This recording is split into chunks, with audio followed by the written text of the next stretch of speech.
So I've been practicing or trying to practice a little bit more and work with fondant for cake decorating. So just wanted to kind of share what I'm doing right now. This is homemade marshmallow fondant, and I'll probably do another video on how to make it. But for now, I just wanted to show you kind of what I'm doing to work with it. And marshmallow fondant is basically made of marshmallows, a little bit of water, some shortening, and kneaded. So it's basically like edible Play-Doh. It tastes better, I'm told, than the ones that you buy at the store. The best way that I found to keep this fresh is basically vacuum seal it. And I have all different colors here packed in individual plastic wrap. Even this, it will get a little hard sometimes. I store it in the fridge and then bring it up to room temperature, which I'm not sure is completely necessary because this is such a high sugar content that you're not really looking to, bacteria and mold growth is really not an issue. But just in case, you can put it in the refrigerator and bring it to room temperature before you use, or you can even freeze it and it will keep for like 6 months. Marshmallow fondant's really good because it's pretty easy to make and it's like a fraction of the price of store-bought fondant, and that can get pretty expensive if you have a lot of cake decorating. So before we start, I just wanted to show you this. So it's recently my birthday. My boyfriend runs a tennis academy, and one of his students made me this adorable little card. Thank you to all the cards I received, by the way. I'm using this one today to kind of mimic the characters here because I would like to make a cake with some of these characters playing tennis. So it's kind of a mesh of a lot of things. On here they're baking because I bake. So cute. But I'm going to make it more of a tennis theme. So here are a couple of characters that I've made so far. This little kitty from the card and this little bunny. These have been dried overnight. Hopefully nothing falls apart. That would be really terrible. And look, a little bunny bum. And these are supposed to be tennis balls. So one thing I have with my boyfriend is that people always think tennis balls are green. And I know they don't have the markings yet, but this is a color rant.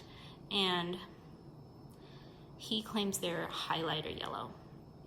So whenever I make tennis balls, because sometimes I make tennis cakes and stuff for him, and he always claims they're too green, and it just drives me crazy.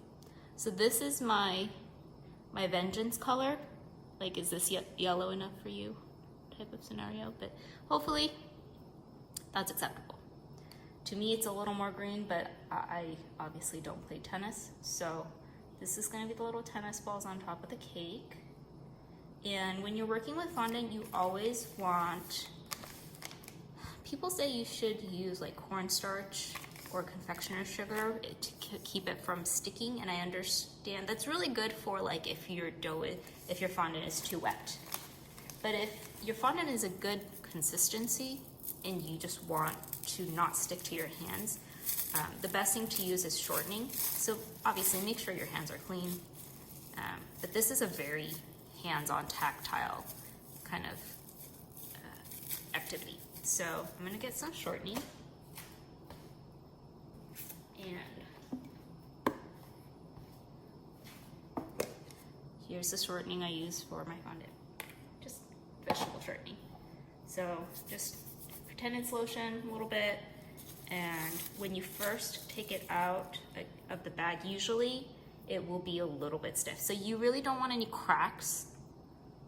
That's not going to make for a pretty surface. So if you just work in a little bit of shortening, like a tiny amount, you can kind of see as you go along that it will soften up. And if you do this for a little bit and it's still cracking, then you can add a little more shortening as you go. So let's see. So no real visible cracks. If I go like this, it cracks a little bit, but you kind of wanted the consistency of like chewed up gum.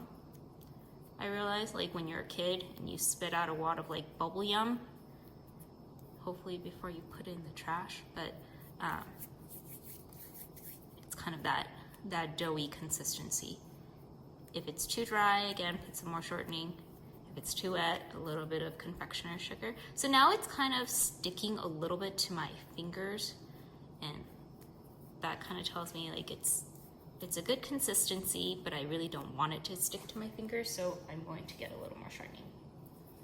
Okay, so I have 2 of these characters. I really want to work on this little guy. I'm trying to decide if I want him in the tub. Is that a tub? I think it's a tub. Okay. I want him kind of to be the ref. So let's see what we can do. I think it's a little Pomeranian, which I love because I love Pomeranians. So what I'm gonna do is I kind of want half the body to be brown and half the body to kind of be white. So I'll keep that. So any unused fondant goes back in the plastic wrap, back in here. And after I'm done, I will vacuum seal it again, which it's such a good way to like save it from going bad. And same with commercial fondant, it will do the same thing as far as getting dry and crackling. So vacuum sealing it is just really, really good. So I'm gonna take a little bit of white.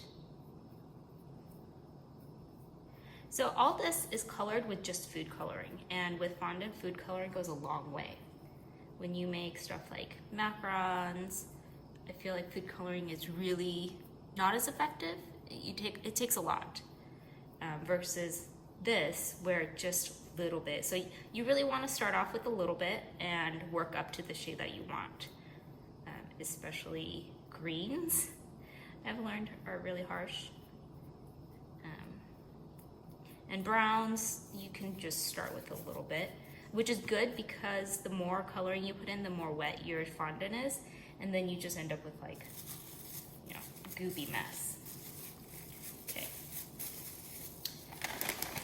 So wrapping that back up, and it's not an exact science, but I'm gonna guess about that much.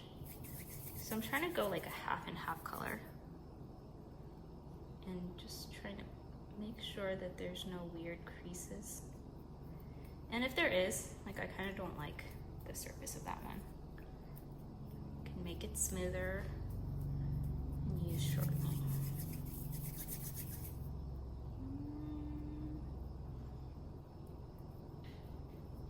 Okay, I'm gonna put stuff on his face, so.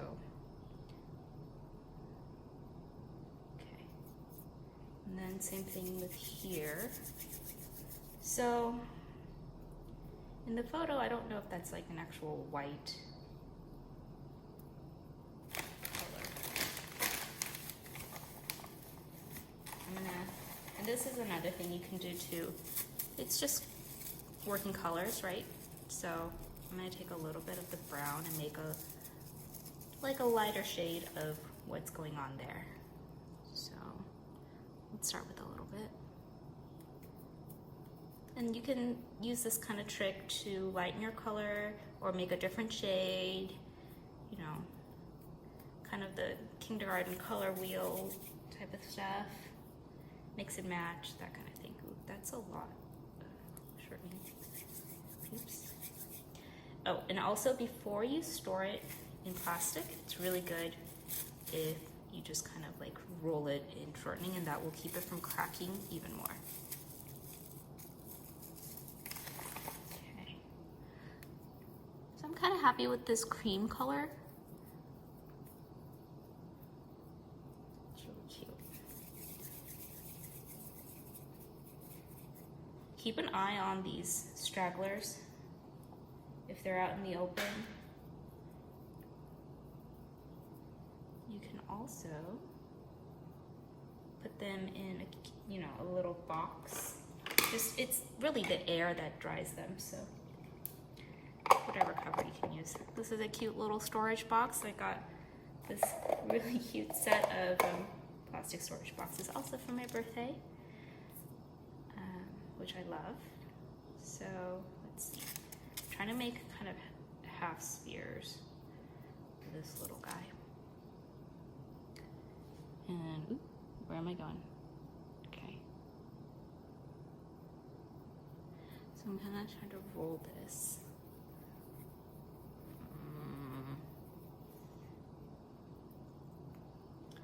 Okay. I mean, kind of looks like it. So we're doing a half and half with this little pom-pom.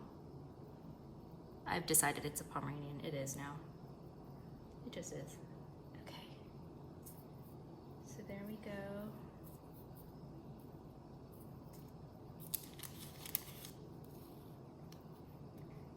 Okay.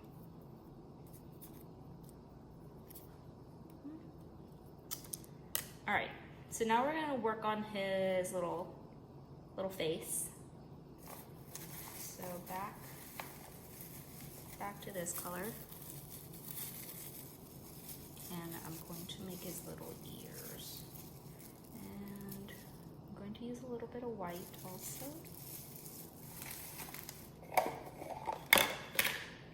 Okay, so fondant work, I've realized, is very close to clay working. And any type of arts and crafts supplies that has to do with, like, you know, ceramic clay or polymer clay, sculpting material, that kind of stuff is really useful in working with fondants. So I'm kind of using this type of tool. You know, you can have pointy ends, you can make indents, or this is more of a manipulation tool. This is silicone. So I'm going to first kind of figure out how big these ears are going to be. And the picture's ears are kind of tiny. So let's try this much and this much. Okay. If you kind of roll it into balls, you can see a size difference. Sometimes I just do this, make a bunch of balls and pick the ones that look the same size. Because, I mean, if you really want to be precise, you can actually weigh them with like a tiny scale. But I'm not that good right now. So I'm gonna use this one. So I'm basically making it into a triangular shape with my hands. Pardon my nails. Okay. And then what I'm going to do is use my little indent tool here. I don't know.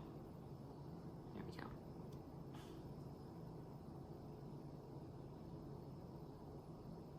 To make like a triangular indent. Okay. And I'll do the same again.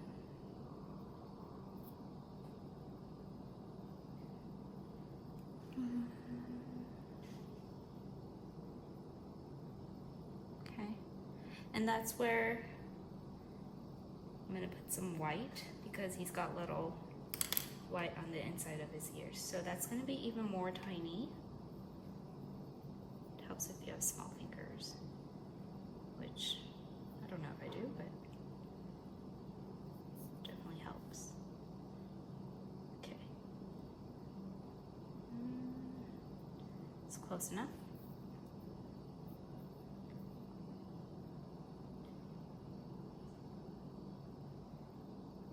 And try to get that into a triangle, much as you can.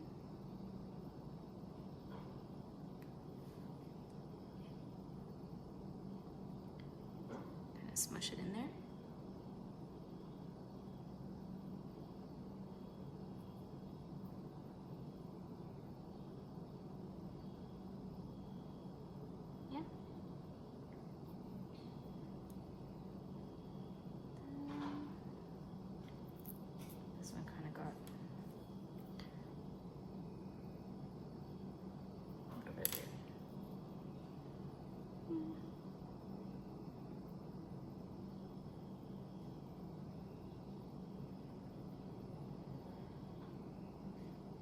go. Ears. All right. So now,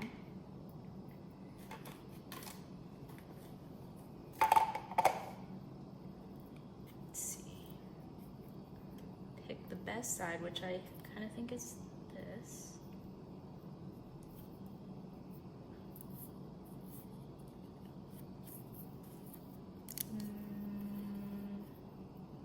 Okay. Now we stick this little guy's ears on. What about like there? I mean, these will kind of dry and stick together, but you have a little bit of time to move them around. The reason I have parchment on here is because I try to put, this is just like an acrylic piece, rectangular piece. And I kind of like the idea of just putting it directly on here because it looks cool, but it sticks. And trying to get your piece off of there is like, it's gonna deform it. So, all right. I feel like those are acceptable ears. All right, there we go. It should be a little flatter. Yeah. Okay, now I'm gonna make his little mouth and his little eyebrows, if you could call it that. So this one's a little flatter. Just roll it into a ball. And make sure you hold on to this parchment. I'm really close to just letting go.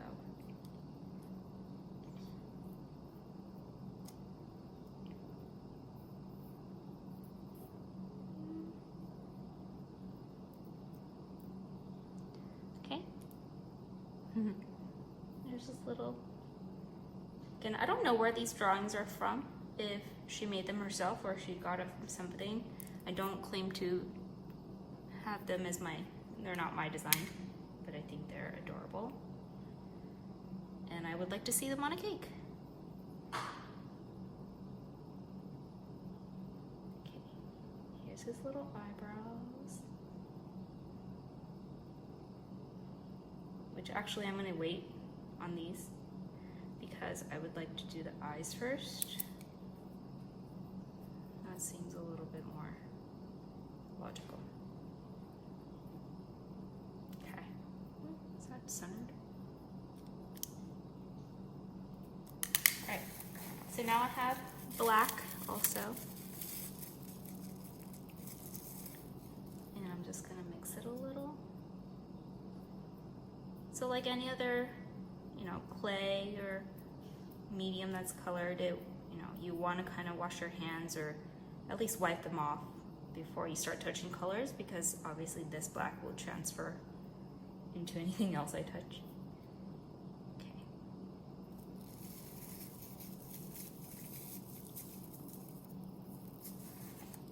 So, did I lose it? I lost my black. Okay. Here it is. These tiny pieces of clay.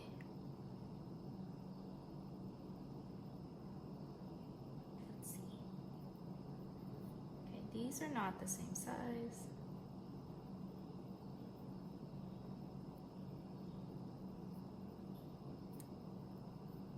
So if you smush it a little.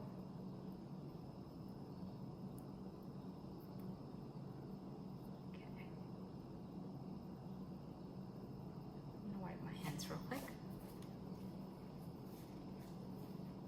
And a moist towel nearby should be good enough. And you're just working with sugar, so as long as the color's gone and stickiness is gone, so you should be okay.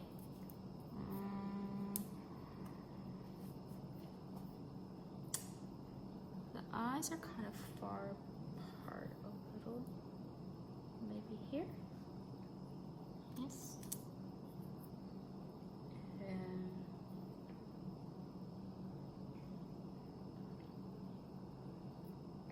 it's a little lower.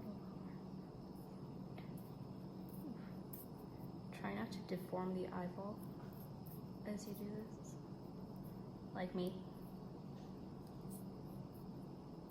But you can kind of move it around. It's not really set in stone until it dries, so you have some time. Okay. Kind of like the placement of that. And where's his eyebrows? Okay.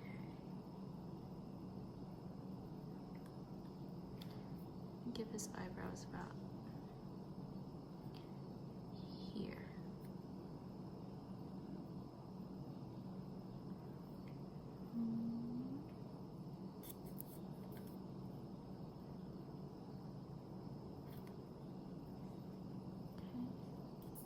Alright, now I need his nose, and I have a little tiny piece of black here.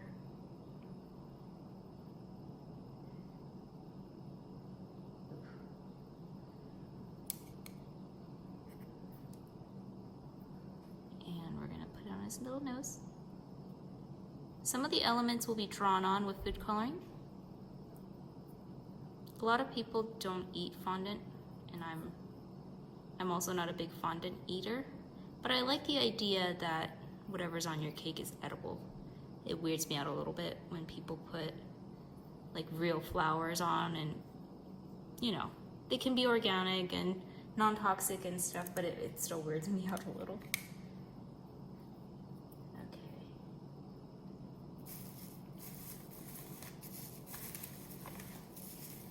So now I want to make his little cheeks, his little blush cheeks. So this is some pink color.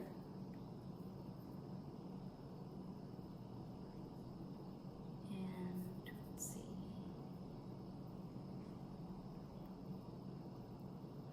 Again, just making little balls. Make them as small as you can. If I wanted to go really small, I'd use like a razor blade and like chop minuscule pieces off of this, but I don't want to go that far. Okay. So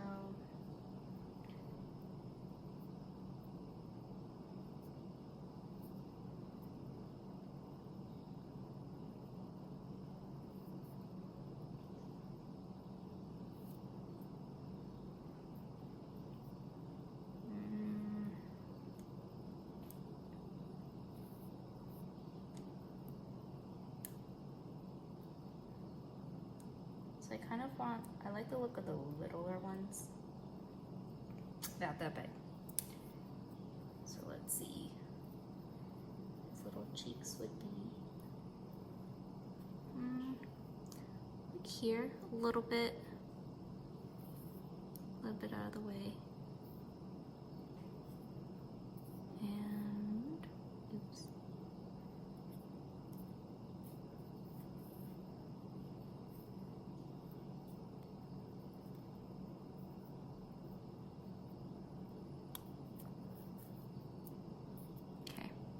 Those look like cheeks. Okay. So then,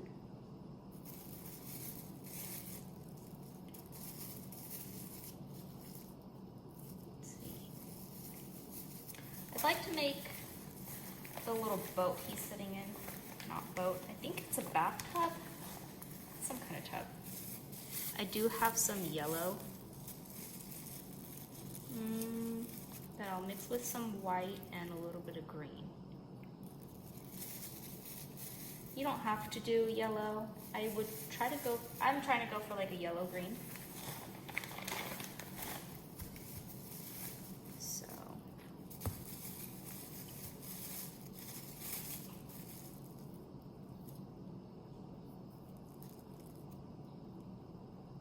And again, it's not the end of the world if the color doesn't come out. You can just start over or mix in some more white or different colors. Just pretty fun. So I'm using Americolor gel paste, and this is in leaf green.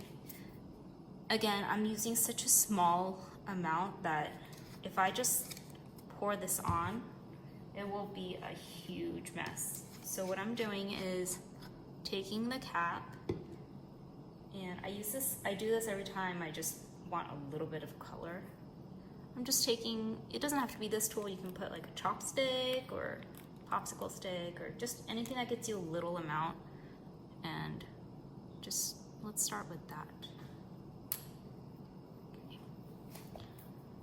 So you can wear gloves. I usually do, especially if it's like a black, but feeling messy today, so. And I kind of like, there is a tactile, happiness to this. I guess the same reason kids play with Play-Doh. It's just an adult version, and I get to use the excuse of making cake decorations.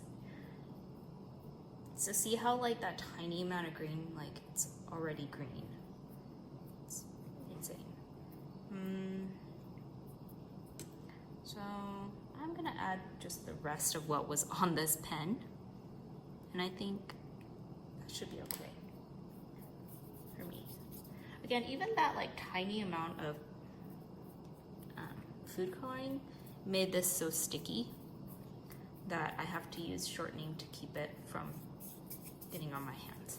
And if this was a larger amount of fondant, actually I would mix in some cornstarch or confectioner's sugar, but I think this is gonna dry so fast that, just sitting here, it should make it a little bit more workable. So I'll just go with it. Okay, so I like this green, and just gonna wash my hands.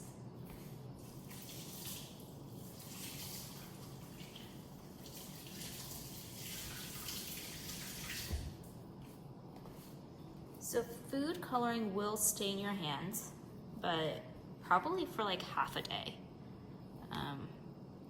You can kind of see a little bit.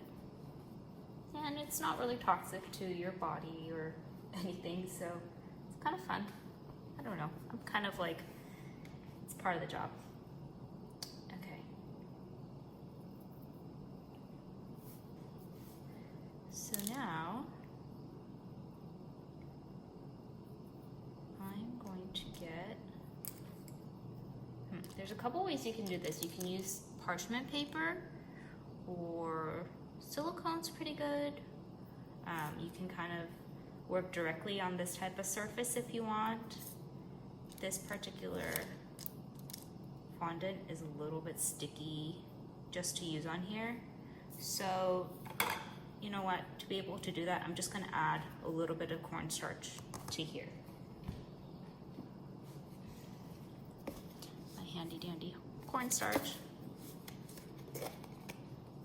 You just need a tiny bit, just to keep it from sticking, and just a little bit of outer.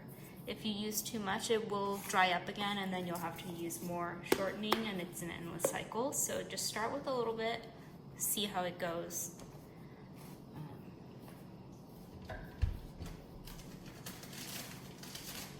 And to roll it out, I use a fondant roller,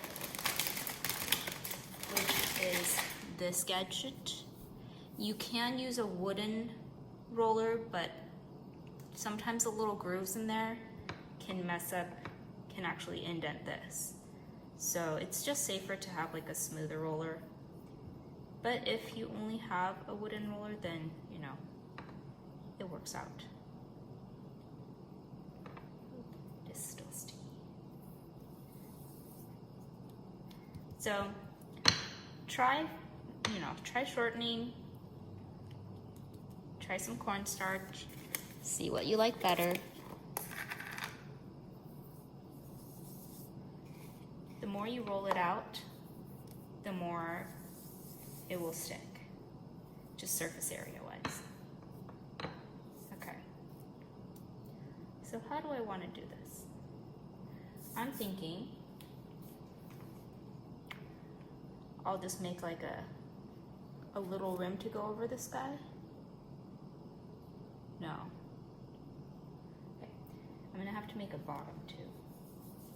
So, I've actually not thought this through, but give it a go.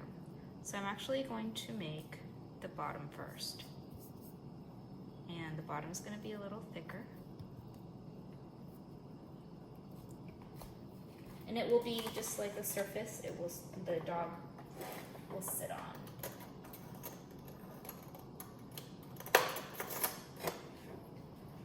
So I'm using a cutter, just a round cutter.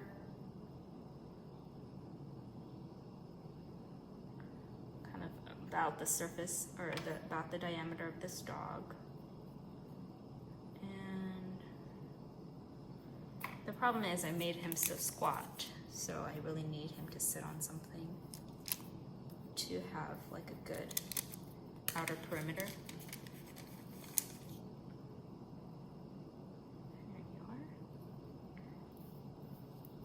Be real gentle when you're moving this. It's actually ideal not to have fingernails, but that is the status today of my nails. Ooh. Okay, so now he's kind of sitting on his little tub, and then we'll roll it out again. And you can really roll this out multiple times as long as the texture is good. See, really no cracks. Bubblegum status. Okay.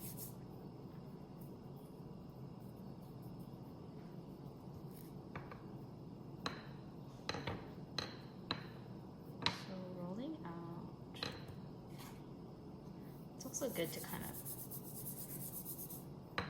put some cornstarch on your rolling pin. That way you don't have like chunks of cornstarch stuck on your fondant.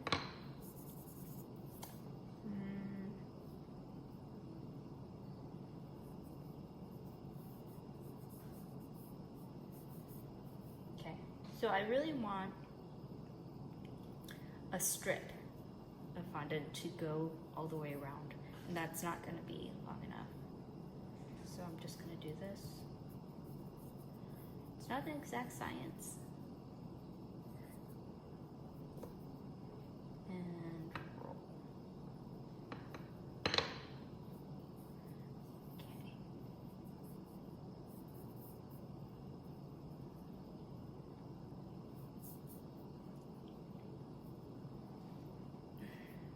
I feel like that's gonna go around pretty okay.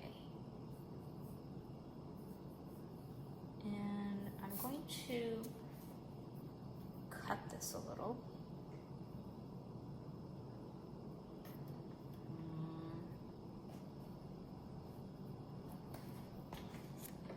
You know what? I'll cut it with a ruler. My handy dandy little ruler. And we will cut it.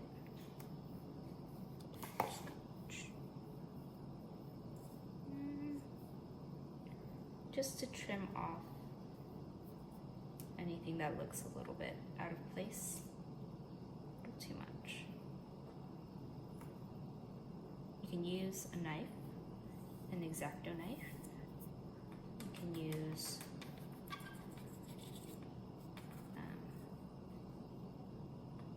like a pizza cutter. That sometimes works really well. Problem is my pizza cutter is a little wobbly, and I think it won't give me a straight edge, so this is what I've got.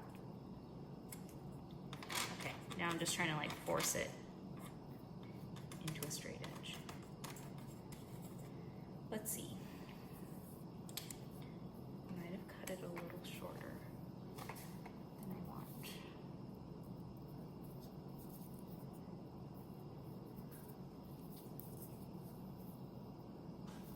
No, that's okay, that'll work.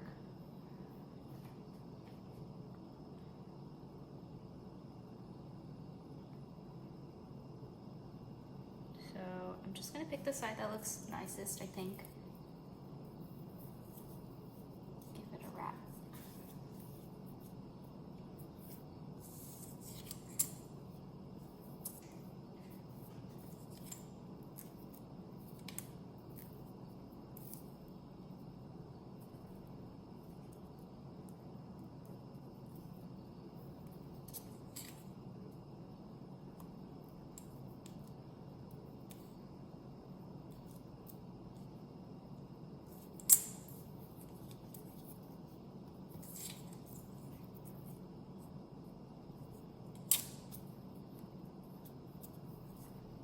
For the seams, you can use some shortening and try to smooth the edges a little.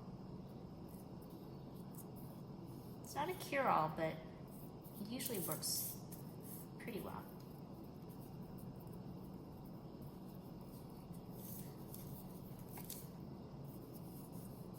And if you put dents in it, same thing.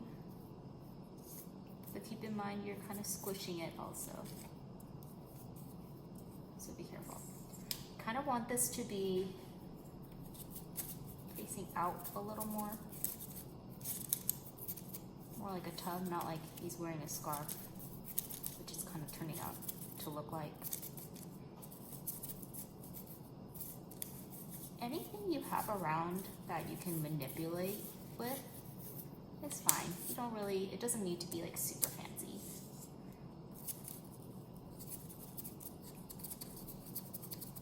90% of the time your fingers are like the tool that you're going to use most for this, I think. My opinion. Okay, so now he's kind of wearing a scarf, and I'd like to have him look like he's more in a bathtub. So I'm going to go ahead and put a rim around him. Also, let's see if I can squish this a little bit.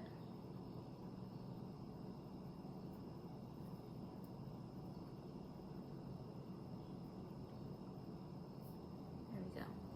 So now he looks more like, a little bit more like he's in a tub. Okay. I'm just gonna make an outer rim for the bathtub, and then we'll call it good, I think. Oh, no, we still have to draw on his little mouth. Do we want a fried egg on top of his head? Yeah, it's kind of cute. Oh, so cute. Okay.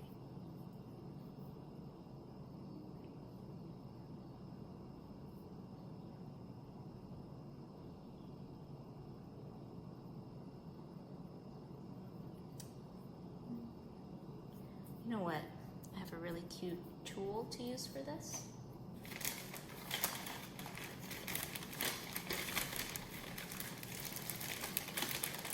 I do like my fun tools.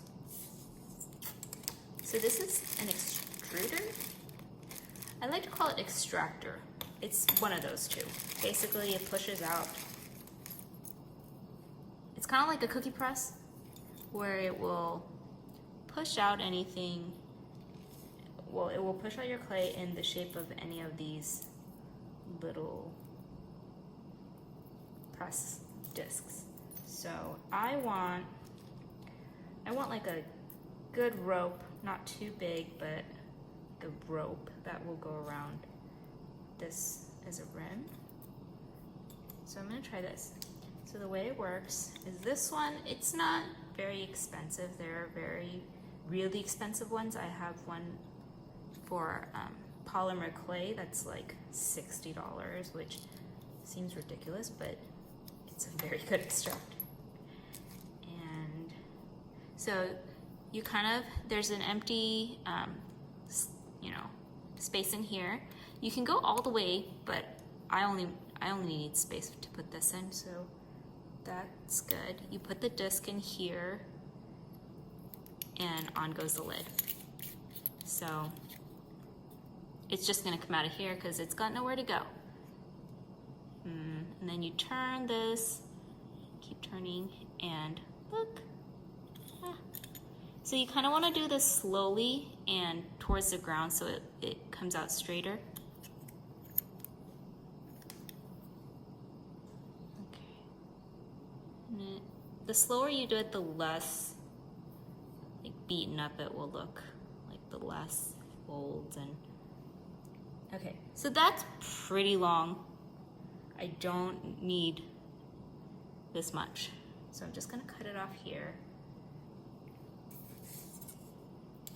And that's a lot easier than me trying to roll a rope of the same size. Okay, so to undo this, you just, and I think this particular one was like not more than $20, $15, $20 at the art store. So again, this is all sugar, so you can just warm water, soap. Just make sure you do wash it because it is sugar and ants and bugs. They like that kind of thing. So I'll just set that aside for now. I've got my rope.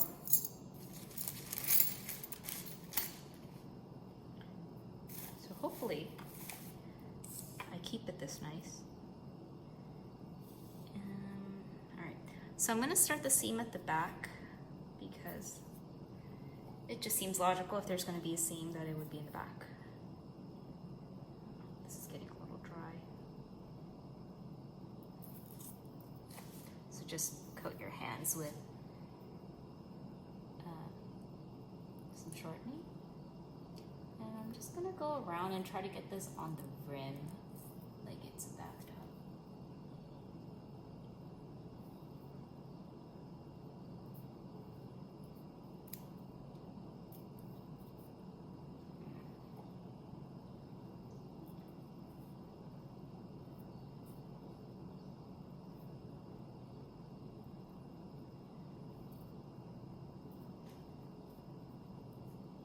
See, I pulled it a little. Oops.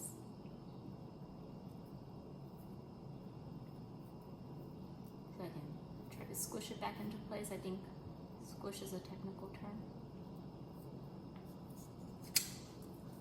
Okay.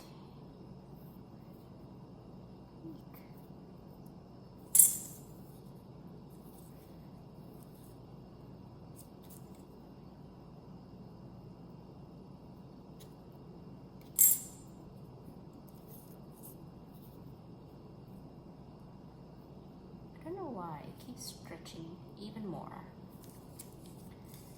Okay,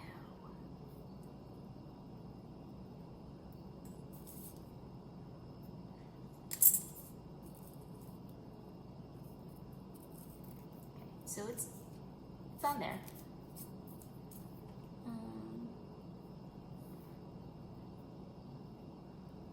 Now to make it stick. So I found that usually shortening is a good sticker-oner glue between the pieces. The problem is this little rope is drying really fast. So I'm just gonna try to like use pressure.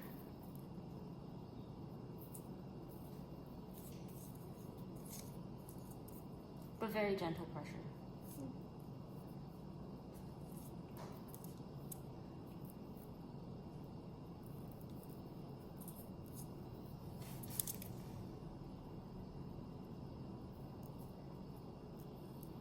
Okay, so to me, that's as close as I'm gonna get to a bathtub. Let's see. Ah, Pomeranian in a tub. Ooh, fried egg. He needs a fried egg. Okay. I really like this little detail. I think it's adorable. Where's my... Okay.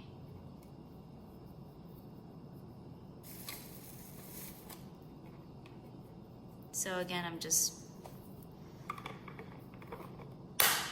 trying to put some shortening on here so it doesn't dry.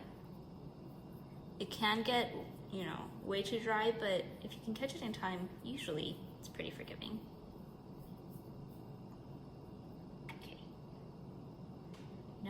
it's time for fried egg. I imagine just like a squish is good. Oops. Maybe on my hand. Kind of want the edges a little bit flatter, like you would see in a fried egg. And lift.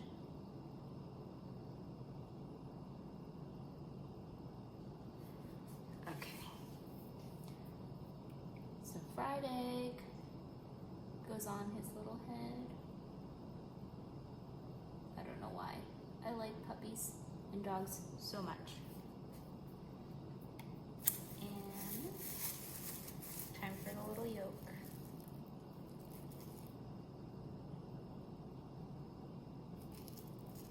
Okay. Again, tiniest amount.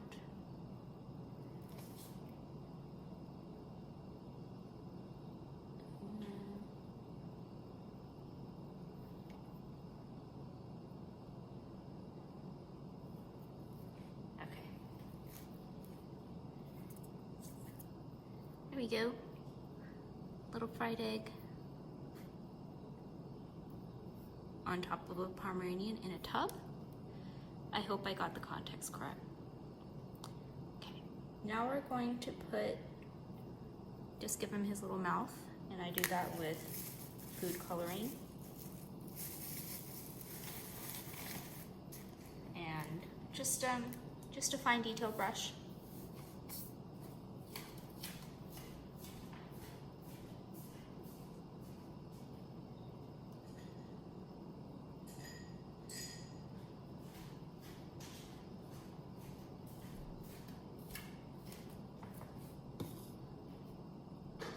So this is the brush I use usually for fine detail.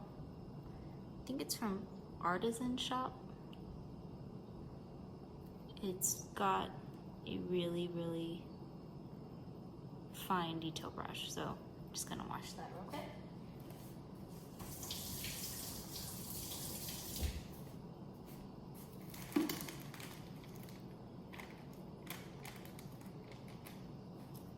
And then again, Americolor, super black. And then I just use the end cap for coloring. One thing, I like Americolor gel colors, especially the black. I don't know why.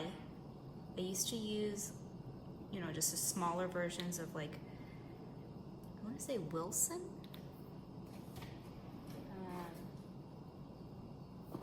Yeah, just this Wilton. That's it. So these are pretty good if it's gel. The problem is with black, I don't know why, for Wilton black, it just smells awful. It smells like tar mixed with black licorice, and I just couldn't use it. So, they're both good, but for black especially, Americolor for me is the way to go. All right, so here's his little face, and we're going to just make his little mouth and hopefully not mess up.